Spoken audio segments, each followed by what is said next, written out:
Hi guys, welcome back to my channel.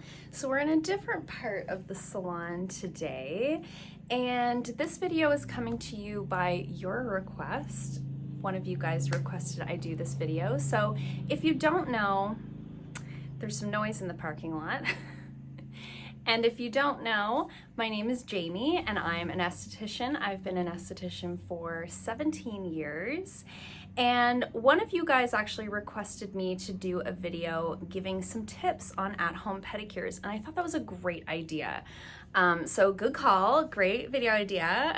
Here we are, that's what we're gonna do today. So I'm set up for a pedicure appropriately, so I have some of my things out, and I thought I'd give you guys some tips and tricks on how to give yourself a pedicure at home, some ways that you can make that easier, and some sort of do's and don'ts. So the first tip that I have for you is to always soak the feet prior to a pedicure. So whether that means you're gonna do this after you get out of the shower, after you get out of the bath, or whether you want to soak them separately, this is what I use. There's some foot bath stuff in there right now, but this is what I use to soak people's feet. I love to use a stainless steel bowl here in the salon because it's a sanitizable surface.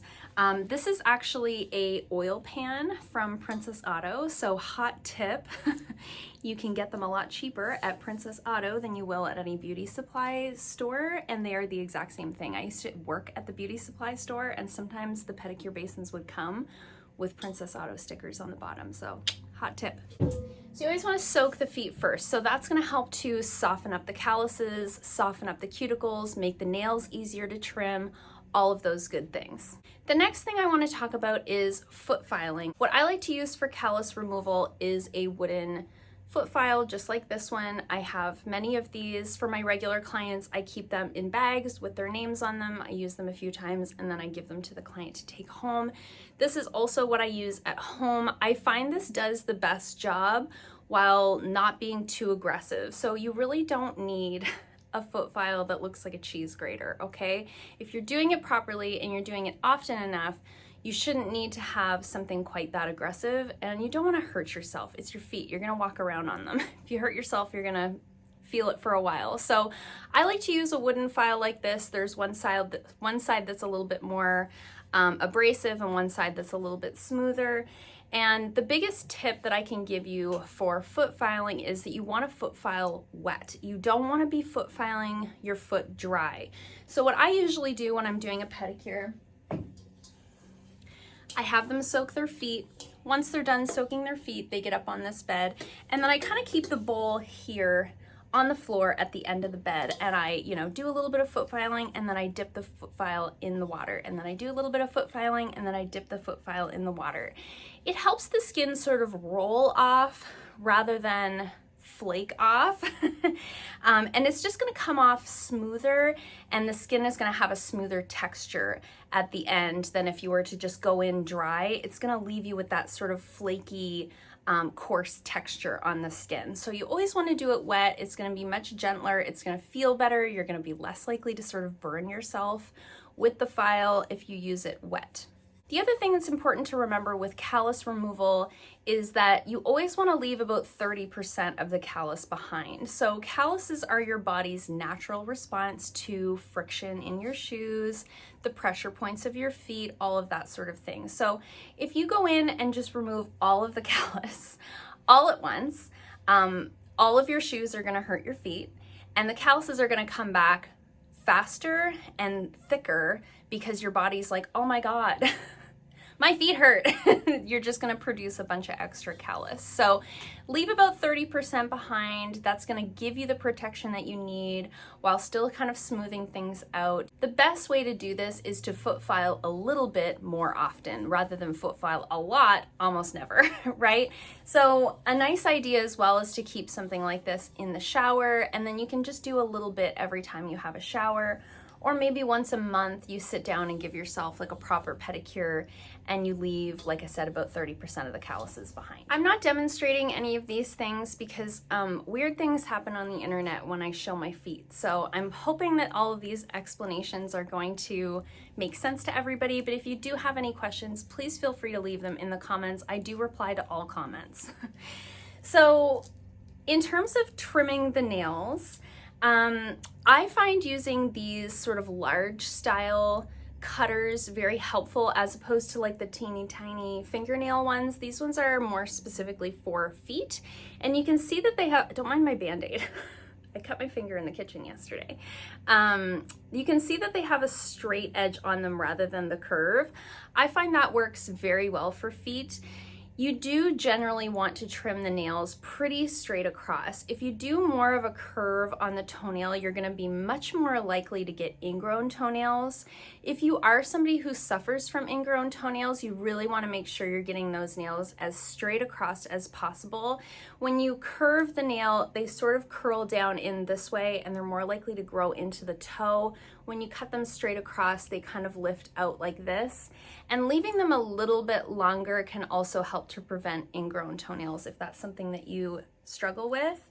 Another thing that I don't think is like a hot tip, but my clients always think this is such a great idea. What I do for my files for pedicures is I cut my regular nail files in half to give me something shorter to work with. It's just easier to maneuver around all those little toes than a long, regular sized fingernail file. You can buy shorty files specifically for the toes. Then I have to think to buy them, and I always have these. So if you're finding it hard to maneuver your file around your toenails, try cutting it in half. I find it's a lot easier to work with. When it comes to the cuticles, they can be a little bit stubborn on the toes. They're usually there for a little bit longer, and they tend to be a little bit more stubborn because they rub up against our shoes. It's almost like a cross between a cuticle and a callus sometimes. I find a good cuticle remover makes a big difference. This is the one I'm currently using and I like it a lot. This is the Blue Cross cuticle remover. I got this on Amazon, so I will link this in the description box down below. So I just apply this to all of the nails where the cuticle grows. Let it sit for like 30 seconds and then I go in and push that back. So if you're inexperienced, I would suggest being very careful and maybe just using your own fingernail or a little wooden birchwood stick like this or something like that. If you're confident and you really want to go in and remove the cuticles, these are the tools that I use in the salon. So this is the pusher and these are the little trimmers that I use. So the one thing that you need to remember with cuticles is if it's white, it's dead. If it's pink, it's alive. So we never cut live tissue. Live tissue has blood in it. So what I recommend is very gently going with your cuticle pusher and just scraping what's on the nail. You don't need to push, I'm going to demonstrate with my finger, but you don't need to push this living tissue down. It's fine. It doesn't need to be pushed. Really just scrape off what's stuck to the nail and trim that white part, the dead skin, off with your trimmers. Don't go in and trim off live tissue. You're gonna end up with hangnails. You're gonna probably cut into live tissue. It's gonna hurt. It's gonna sting when you go in with polish remover later, all of those things. Then you wanna go in with a nice lotion, something like that. I usually just use a hemp lotion. You guys know that I love that. There's all kinds of great foot creams on the market, but I always have hemp lotion on hand, so that's generally what I go to next. And then when it comes to polishing, so I always find it very helpful to separate the toes. My toes are like very close together. Some people have the little monkey toes that don't touch each other. Those are great. If you have those, awesome. If you don't, I like to use these little single toe separators. I find they work really well because sometimes you only need to separate like the last two toes or the first two toes or whatever. I really like these. If you don't have those, you can use a piece of Kleenex. This is all I did for many years. You take a Kleenex, you twist it, and then you just weave it in between the toes to separate. I do find separating the toes makes a big difference though if your toes want to kind of jam up together, because you're going to end up smooshing your polish in between your toes.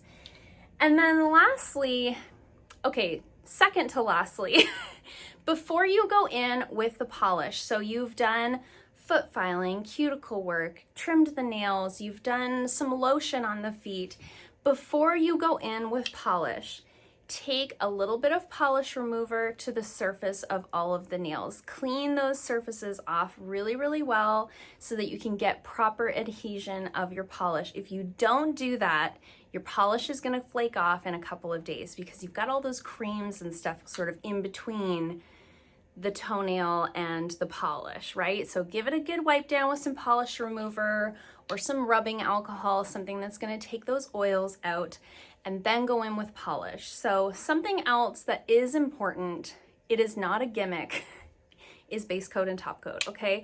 I hear a lot of people like say that they don't use base coat, top coat, and I'm like, what? Why? I don't know if people think that it's like you don't really need it, they're just trying to sell you something. I'm telling you, you need it. So I'm not telling you a specific one. These are just the ones that I use in the salon. So I use the C&D sticky base coat. This is the one that is like a high adherence base coat. This really does make a difference to kind of grip onto the nail polish. It also kind of smooths the nail out a little bit before you go in with those colors. And it's gonna help to protect the nail a little bit from getting like yellowy or taking on the color of whatever polish that you have used.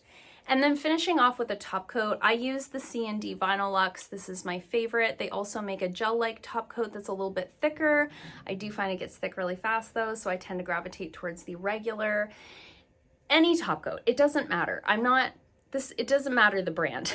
You need a top coat. If you don't top coat your toenails, they will not look shiny, they will not look smooth, they will not dry properly, and they will not last. This is sort of like a sealing coat. Seals everything in, gives it that glossy finish, offers the protection to the polish so that the polish will last. So very important that you don't skip this step if you want your polish to last. And those are all of my tips that I could think of for at-home pedicures. I hope that this was helpful.